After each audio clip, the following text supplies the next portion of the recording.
Shangrongsalak Government Medical College ni conference holo Agartala Government College te GB Hospital ni lua jimung bai kokthom panda khlaijaka.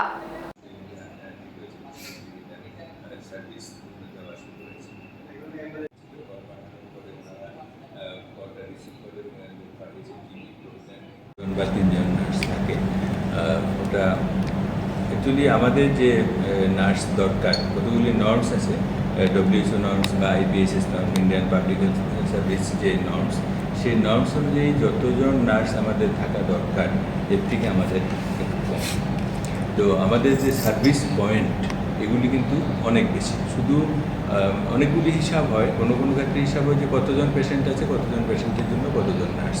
আবার সেটা শুধু ওইভাবে দেখলেও হয় না, কোনো কোনো ক্ষেত্রে সার্ভিস পয়েন্টগুলি, যেমন আমার কিছু পেশেন্ট আছে এই ওয়ার্ডে, কিছু পেশেন্ট ওই ওয়ার্ডে, সেক্ষেত্রে শুধু নাম্বার অফ পেশেন্ট দিয়ে হবে না, ওয়ার্ডগুলির কভারেজও দেখতে হবে। তো সেইগুলি করতে গিয়ে যেই পরিমাণ নার্স একটা ওয়ার্ডে দরকার সেই পরিমাণ নার্স হয় না, সের থেকে একটু কম হয়। তো সেই জন্য সার্ভিসটা বন্ধ থাকে তা নয়, সার্ভিসটা একটু স্লো হয়। ওনারা 3-4 জন থাকলে যত তাড়াতাড়ি, যেমন সবাইকে ইঞ্জেকশন 1 ঘন্টার মধ্যে দিয়ে দিতে পারতো, 3 জন থাকলে হয়তো সেখানে লাগছে 1 ঘন্টা 15 মিনিট বা 20 মিনিট, ওই দেরিটাই হচ্ছে। কিন্তু পরিষেবা যার যতটুকু পাওয়ার দরকার উনি অতটুকু পাচ্ছেন, হয়তো একটু সময় বেশি নিচ্ছে, এতটুকু হচ্ছে। তো সেটার জন্য আমরা বারবার দাবি রেখেছি। তো এখন নার্সের একটা রিক্রুটমেন্ট প্রসেস চলছে গভর্নমেন্টের।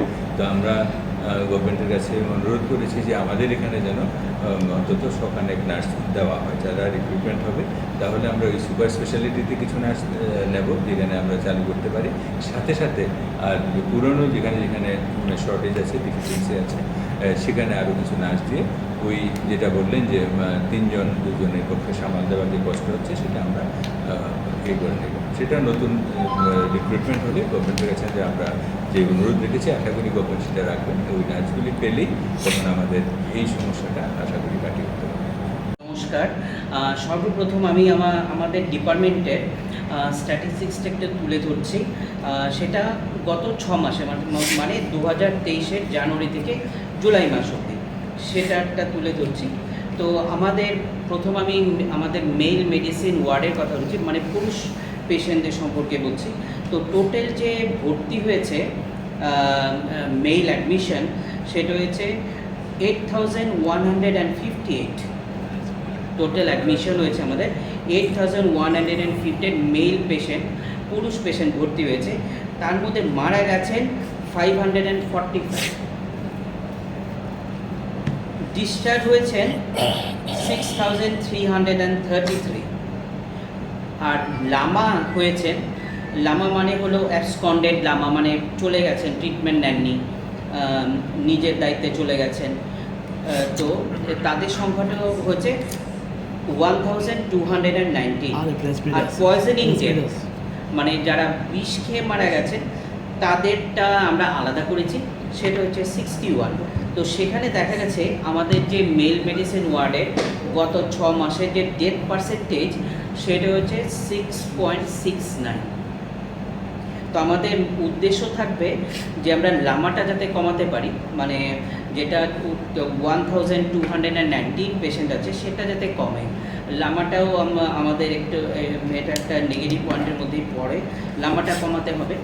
আর ডেথ রেটও কমাতে হবে, কারণ আমাদের টোটাল ডেথ রেট হয়েছে, ডেথ পার্সেন্টেজটা হচ্ছে 6.69।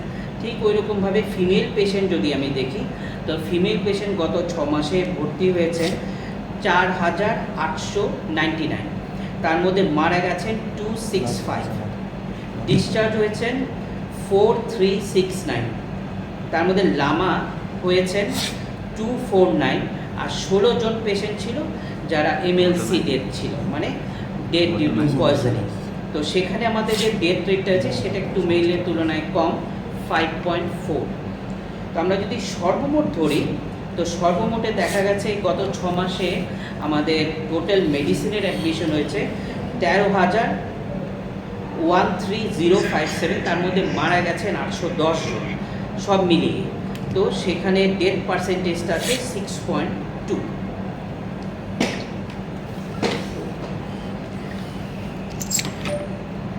বলতে চাই যে এইজ দিয়ে যদি আমরা দেখি, তাহলে কি কারণে পেশেন্ট এক্সপায়ার করছেন, এটা খুব ইম্পর্টেন্ট।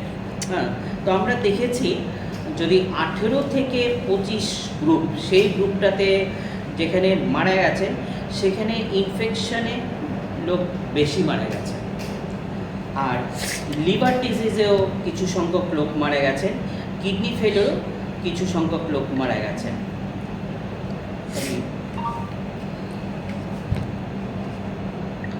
কিন্তু যেই এজটা বাড়তে থাকলো, যেমন 26 থেকে 35 ইয়ার্সে যদি হয়, পুরুষ মানুষের মধ্যে দেখা গেছে যে 26 থেকে 35-এর মধ্যে সেপসিস যেটা ইয়ং এজে দেখা গেছে সেটা কমে আসছে, কিন্তু লিভার ফেলোরের ডেথ রেট বেড়ে যাচ্ছে।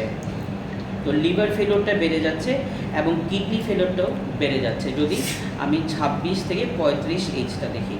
ঠিক ওই রকমভাবে এজটা যদি আরেকটু যখন বাড়লো 36 to 45, সেখানে আমরা পেয়েছি যে সেপসিসের ডেথ রেট একদমই কমে গেছে প্রায়, কিন্তু বেড়েছে কি, সবচেয়ে বেশি বেড়েছে লিভার ফেলোর। লিভার ফেলোরের কারণে ডেথ রেট অনেক বেশি, প্রায় 35%-এর মতো। আর কি বেড়েছে, আর বেড়েছে death due to cardiovascular accident, মানে যেটাকে আমরা ব্রেইন স্ট্রোক বলি, সেটাও মোটামুটি 35%-এর মতো।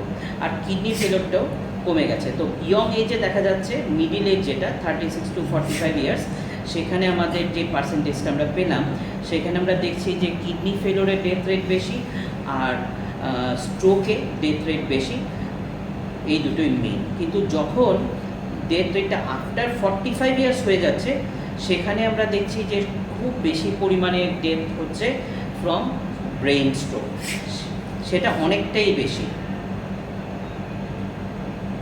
এবং কিডনি ফেলোরের ডেথ রেটও কমে গেছে এবং হার্টের ডেথ রেটও কমে গেছে। কিন্তু যখন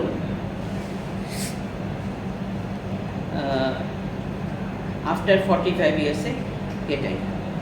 আর আমি যদি ফিমেল ডেথ রেট ধরি, সেখানে দেখা গেছে ইয়ং এজে সেম, ইনফেকশনের ডেথ রেট অনেকটাই বেশি 18 to 25 ইয়ার্সের মধ্যে, আর বাকিগুলো, আর কিডনির ডেথ রেট আছে কিছুটা 40%-এর মতো, আর মেইন ডেথ রেট সেপসিস। ঠিক ওই রকমভাবে যখন 26 to 35 ইয়ার্স যদি আমরা ধরি, তো সেখানে আমরা আবার দেখতে পাচ্ছি যে কিডনির ডেথ রেট ফিমেলসের মধ্যে বাড়ছে। আর 36 to 45 ইয়ার্সে যখন যাচ্ছে, তখন সেই মেলের মতোই, পুরুষ মানুষের মতোই death due to brain stroke সেটা বেড়ে যাচ্ছে, এবং সাথে কিডনি ফেলিওরও আছে। আর 45 ইয়ার্সের ওপরে যদি হয়, তাহলে সেই মেলের মতো আপনার বেশিরভাগ ডেথ হচ্ছে কিন্তু ফ্রম ব্রেইন স্ট্রোক।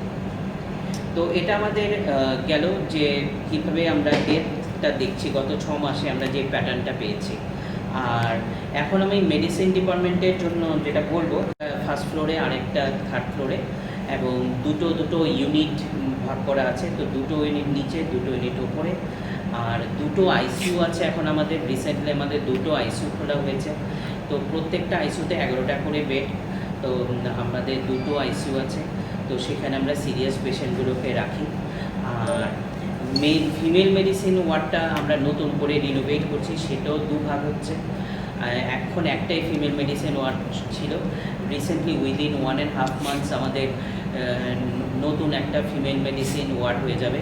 তো যখন নতুন ফিমেল মেডিসিন ওয়ার্ড হবে, তাই এখন ফিমেল মেডিসিনের যে ক্রাউড সেটা অনেকটাই কমে যাবে, কারণ ওই নতুন যে ওয়ার্ডটা হচ্ছে সেখানে আমরা একটা ইউনিটকে শিফট করে দিতে পারবো। তো সেখানে মোটামুটি আমাদের 50 পেশেন্টসের মতো জায়গা হয়ে যাবে। আর বাকি 3টে যে ইউনিট আছে, আমাদের 4টা ইউনিট সব মিলিয়ে বাকি 3জন আগে পূর্ণ ওয়ার্ডই থাকবে। তো আমাদের ভিড় অনেকটাই কমে যাবে, এবং ভিড় কমলে কী হবে, পেশেন্টকে আমরা বেডে রাখতে পারবো। বেডে রাখলে আমাদের সার্ভিস দিতে অনেকটাই সুবিধা হবে।